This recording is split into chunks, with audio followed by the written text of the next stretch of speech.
नमस्कार. पूर्वी ॲग्रो इंडस्ट्रीजकडून मी कंपनी प्रतिनिधी तुलसीदास भावस्कर.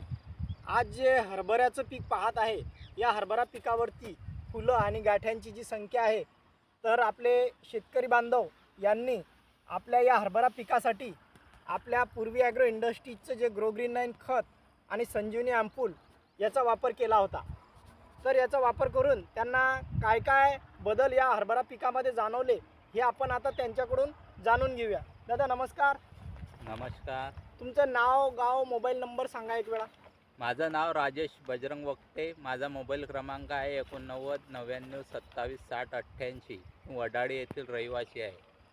तुम्ही या हरभरा पिकावरती जे पूर्वी ॲग्रो इंडस्ट्रीजचं ग्रोग्रीन 9 खत आहे हे कोणत्या वेळेस टाकलं होतं? मी हरभऱ्याला जेव्हा पहिलं पाणी दिलं स्प्रिंकलरनी तेव्हा याला खत दिलं होतं. ज्यावेळेस तुम्ही स्प्रिंकलरनी पहिलं पाणी दिलं त्यावेळेस ग्रोग्रीन 9 हे खत टाकलं होतं. तुमचं पूर्ण हरभरा किती एकर आहे हा? माझा हा पूर्ण प्लॉट 8 एकर हरभऱ्याचा आहे.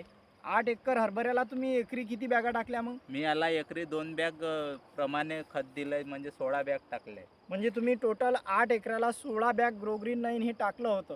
तर पूर्ण 8 एकरामध्ये तुम्हाला काय काय बदल जाणवले की जे दरवर्षी तुम्ही सांगत होते मर रोग लागायचा, तर यावर्षी कितपत त्या रोगाचा प्रादुर्भाव तुम्हाला जाणवला? मर रोग अतिशय उत्तम प्रकारे कंट्रोल झाला. म्हणजे एक झाडही आज रोजी या हरभऱ्यामध्ये मर रोगाचं दिसत नाही आहे. मर रोगाचं प्रमाण नाही सारखं झालेलं आहे. बरोबर. आणि संजीवनी अँपूलचे तुम्ही किती फवारण्या काढल्या? 2 फवारण्या काढलेल्या आहेत मी. आता या स्टेजला एक फवारणी काढलेली आहे 2-4 दिवसा अगोदर, आणि याच्या अगोदर 15 दिवस अगोदर काढली. म्हणजे सांगायचं तात्पर्य तुम्ही पहिला जो स्प्रे घेतला तो फुटवे काढायच्या वेळेस घेतला हो. आणि दुसरा फुल कडी येण्याच्या अगोदर त्यावेळेस घेतला. म्हणजे 2 फवारण्या काढल्या.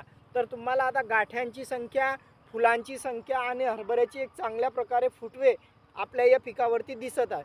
आणखी काय काय बदल वाटले तुम्हाला?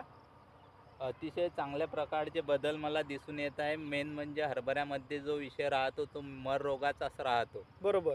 आणि मर रोग जर कंट्रोल नाही झाला तर शेतकऱ्याचं खूप प्रमाणात माझ्या म्हणण्यानुसार नुकसान जास्त मर रोगामुळेच होतं. आणि मर रोग जर याच्यामुळे कंट्रोल होत असेल तर आपल्याला हे वापरायला काही हरकत नाही, असं माझं प्रामाणिक मत आहे. म्हणजे तुम्ही स्प्रिंकलरनं जे पाणी दिलं तर तुम्ही एकरी 2 बॅगाचा वापर केल्यामुळे तुम्हाला मर रोगाचं प्रमाण म्हणजे नाही सारखंच या पूर्ण 8 एकरामध्ये जाणवलं.